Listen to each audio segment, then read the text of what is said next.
L'ancien Premier ministre néerlandais, M. Willem ou Wim Kok, est mort.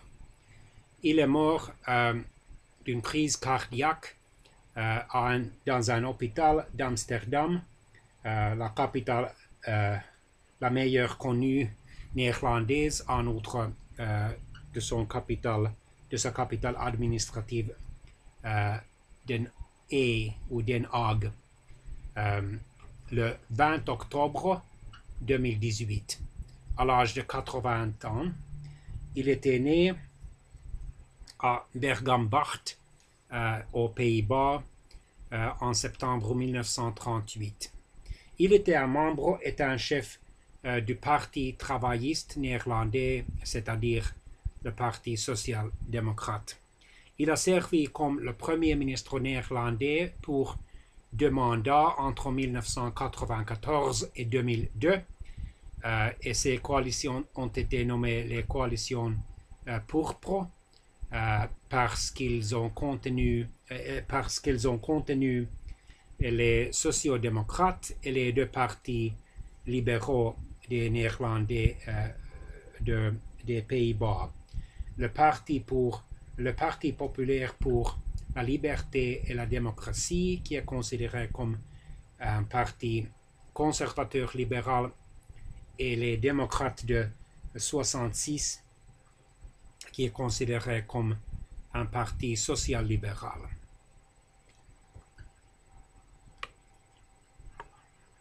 Président de la Confédération syndicale des Pays-Bas entre 1976 et 1985, il a pris l'année suivante la tête du Parti travailliste et il est devenu en 1989 le vice-premier ministre et le ministre des Finances néerlandais dans la grande coalition entre les chrétiens démocrates et les sociodémocrates.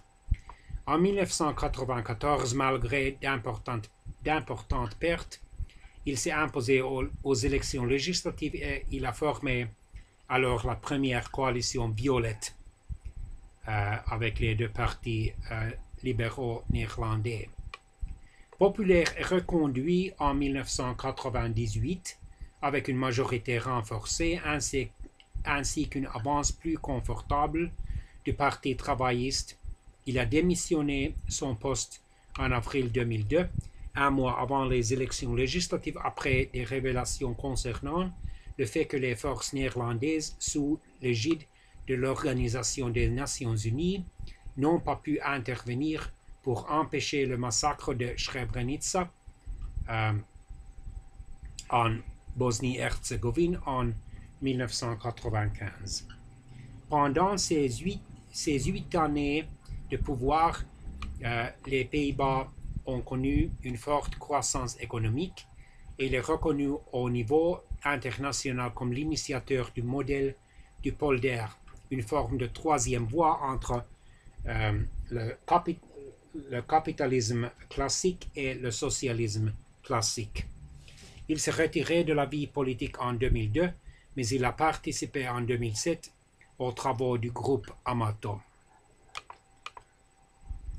Après avoir achevé ses études secondaires, il a entrepris des études supérieures à l'université de Nyenrode et il accomplit dans le même temps son service militaire.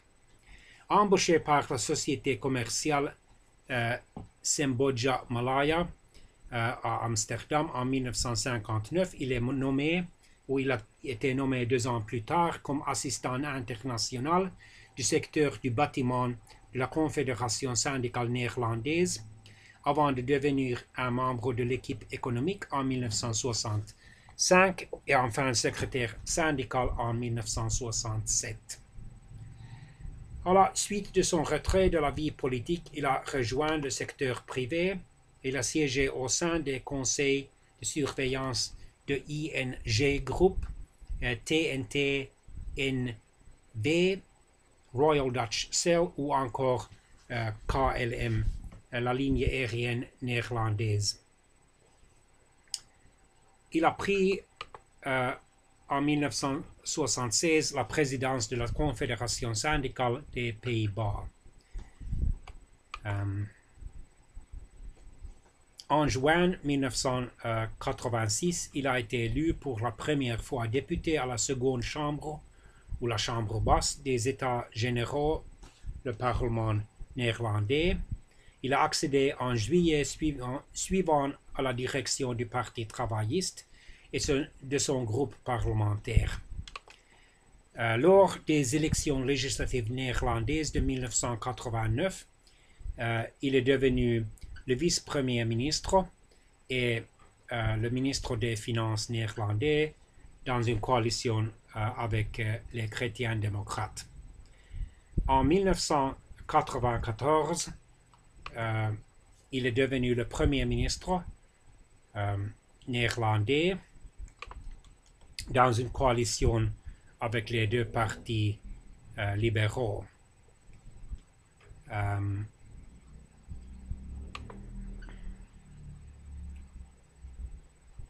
Durant ces 8 années au pouvoir, sa coalition a engagé notamment l'assainissement des finances publiques, autorisé le mariage homosexuel et légalisé en partie l'euthanasie. Profitant de la forte croissance économique de cette époque, les Pays-Bas ont connu un grand nombre de créations d'emplois à un point tel que les secteurs de l'éducation et de la santé publique ont connu des pénuries de main-d'œuvre, ce qui a conduit à la mise en place d'impopulaires listes d'attente dans le secteur médical. Il a également engagé une réduction de la fiscalité pour les particuliers et les entreprises. C'est ce mélange harmonieux entre libéralisme économique, libéralisme politique et protection sociale qui a valu à la politique menée par Kok et sa coalition violette de surnom de modèle du polder. Dans les élections législatives néerlandaises, la coalition violette a passé de 92 à 97 représentants sur 150 à la chambre basse du Parlement néerlandais. Mais déjà en décembre 2001, il a annoncé sa décision de se retirer de la vie politique à l'issue des élections du mai 2002.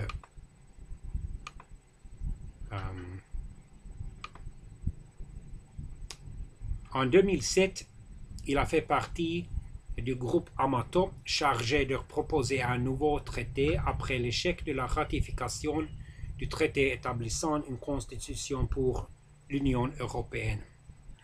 Il a été par ailleurs membre du conseil consultatif de l'Association européenne des historiens.